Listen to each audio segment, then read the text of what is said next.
ایک سیلڈ کور میں survey report عدالت میں پیش کی گئی، لیکن ہندو فریقوں نے اس رپورٹ کے سامنے آنے سے پہلے اسے لیک کر دیا۔ اس رپورٹ میں دعویٰ کیا گیا کہ مسجد کے وضو خانے میں شیو لنگ پایا گیا ہے۔ مسلم فریق نے کہا کہ یہ شیو لنگ نہیں ہے بلکہ وضو خانے کا فوارہ ہے۔ اس کے بعد ایک عدالت نے مسجد میں نماز پر کچھ پابندیاں لگائیں اور اسے صرف 20 لوگوں تک محدود کیا۔ مسجد کے اندر ویڈیوگرافی کو گیان واپی مسجد کمیٹی نے سپریم کورٹ میں چیلنج کیا۔ کمیٹی نے کہا تھا کہ اس سے 1991 کے عبادت گاہ قانون کی خلاف ورزی ہوتی ہے۔ اس قانون کے مطابق تمام عبادت گاہوں کا وہی سٹیٹس برقرار رہنا چاہیے جو 15 اگست 1947 کو تھا۔ مسلم فریق کا کہنا ہے کہ ان درخواستوں اور مسجد میں پابندیاں لگانے سے حالات اور خراب ہوں گے اور پورے ملک کی مسجدیں متاثر ہوں گی۔ مئی کے مہینے میں سپریم کورٹ نے یہ کیس شہر کے سب سے سینئر جج کے حوالے کیا تھا اور کہا تھا کہ یہ ایک بہت پیچیدہ اور حساس معاملہ ہے۔ گیان واپی مسجد وزیر اعظم نریندر مودی کے حلقے وارانسی میں ہے۔ سپریم کورٹ نے سی اے اے کو چیلنج کرنے والی درخواستوں پر سنوائی 19 ستمبر تک ملتوی کر دی ہے۔ چیف جسٹس یو یو للت اور جسٹس رویندر بھٹ کی قیادت والی بینچ نے سی اے اے کے خلاف 219 درخواستوں پر سنوائی شروع کی۔ ان درخواستوں میں سی اے اے کی دستوری حیثیت کو چیلنج کیا گیا ہے۔ درخواست گزاروں میں انڈین یونین مسلم لیگ بھی شامل ہے۔ عدالت نے ان درخواستوں پر مرکزی حکومت کو نوٹس جاری کی ہے اور جنوری 2020 کے دوسرے ہفتے تک ہی مرکز سے جواب طلب کیا گیا تھا، لیکن کووڈ پابندیوں کی وجہ سے سنوائی نہیں ہو سکی تھی۔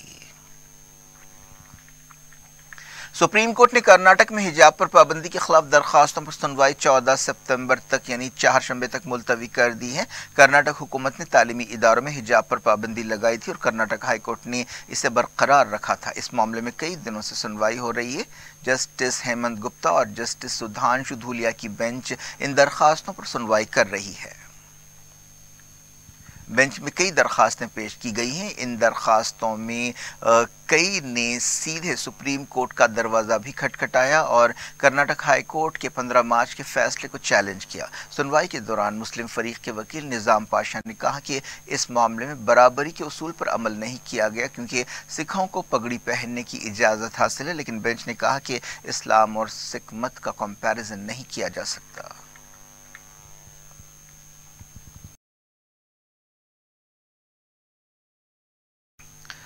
بات کرتے ہیں یوکرین کی۔ یوکرین نے الزام لگایا کہ رشیا اس کے حملوں کا بدلہ لینے کے لیے پاور گرڈ کو نشانہ بنا رہا ہے۔ صدر وولودیمیر زیلنسکی نے سویلین ٹارگٹس پر حملوں کی مذمت کی اور انہیں دہشت گردی قرار دیا۔ ایسی خبریں ہیں کہ رشین فوجیں خارکیف سے پیچھے ہٹ رہی ہیں کیونکہ یوکرین کے سپاہیوں نے طاقتور جوابی حملے کیے ہیں۔ یوکرین کے عہدیداروں نے بتایا کہ رشیا کے حملوں کی وجہ سے خارکیف اور دوسرے مقامات پر بلیک آؤٹ ہو گیا ہے۔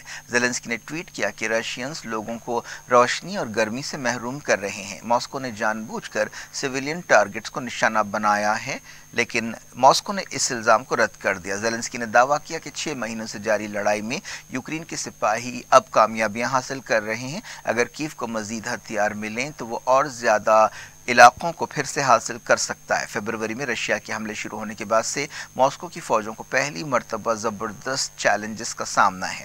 ہزاروں رشین سپاہی ہتھیار اور گولہ بارود چھوڑ کر ایریم شہر سے فرار ہوئے ہیں۔ یوکرین کے چیف کمانڈر نے کہا کہ ان کی فوجوں نے 3000 اسکوائر کلومیٹر کے علاقے پر قبضہ کیا ہے۔ جنگ شروع ہونے کے بعد سے یہ پہلی بڑی کامیابی ہے۔ یوکرین کے آرمی چیف نے کہا کہ ان کی فوجوں نے پچھلے 24 گھنٹوں میں 20 سے زیادہ ٹاؤنز اور دیہاتوں کو دوبارہ حاصل کیا ہے۔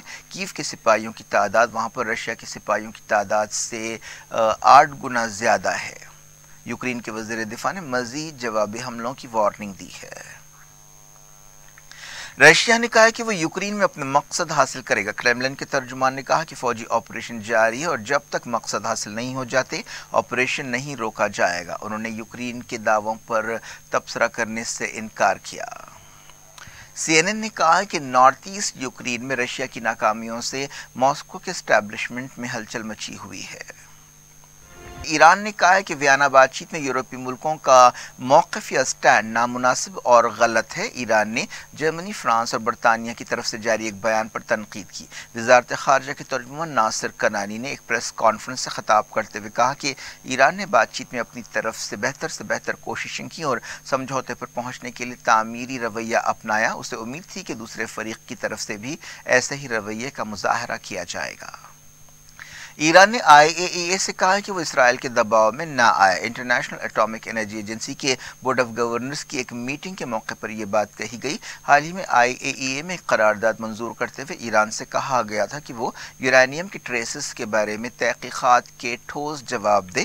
ایران نے ان الزامات اور تحقیقات کو سیاسی محرکات پر مبنی قرار دیتے ہوئے رد کر دیا۔ اسرائیل نے کہا کہ وہ کسی بھی قیمت پر ایران کو نیوکلیئر ہتھیار بنانے نہیں دے گا۔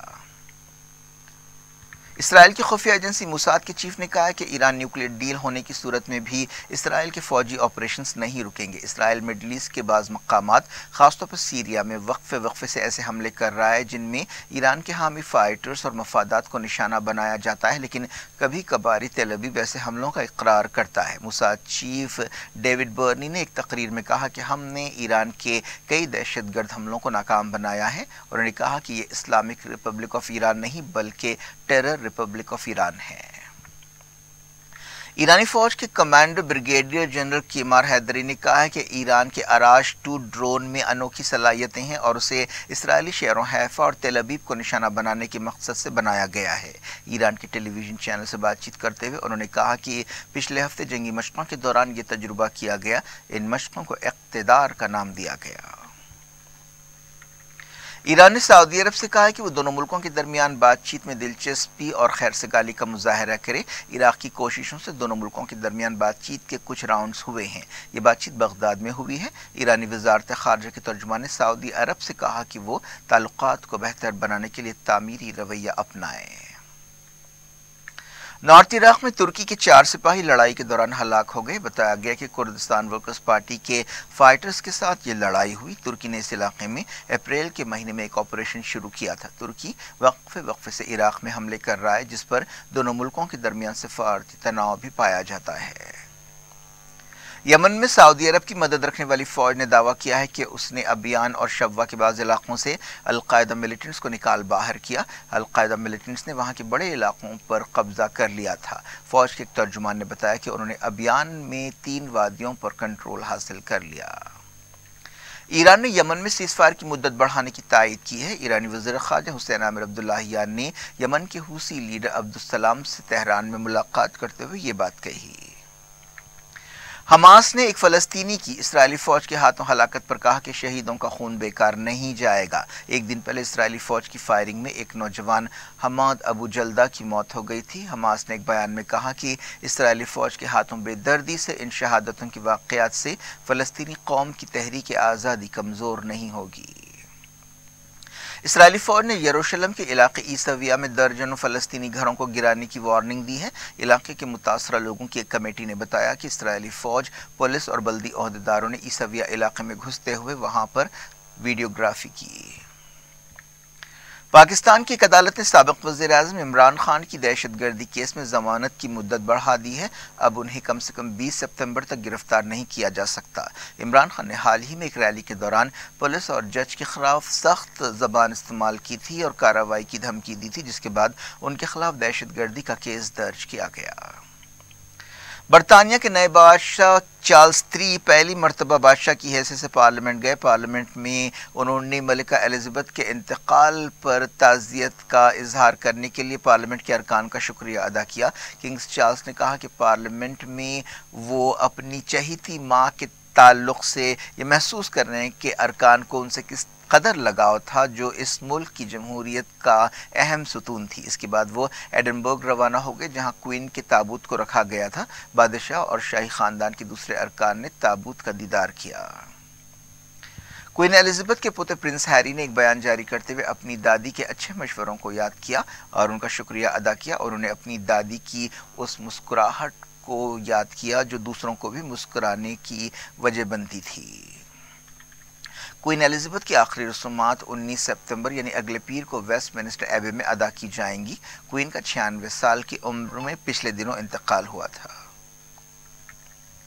فرانس کے دارالحکومت پیرس میں بڑھتی ہوئی مہنگائی کے خلاف ایک بار پھر سینکڑوں لوگوں نے سڑکوں پر نکلتے ہوئے احتجاج کیا۔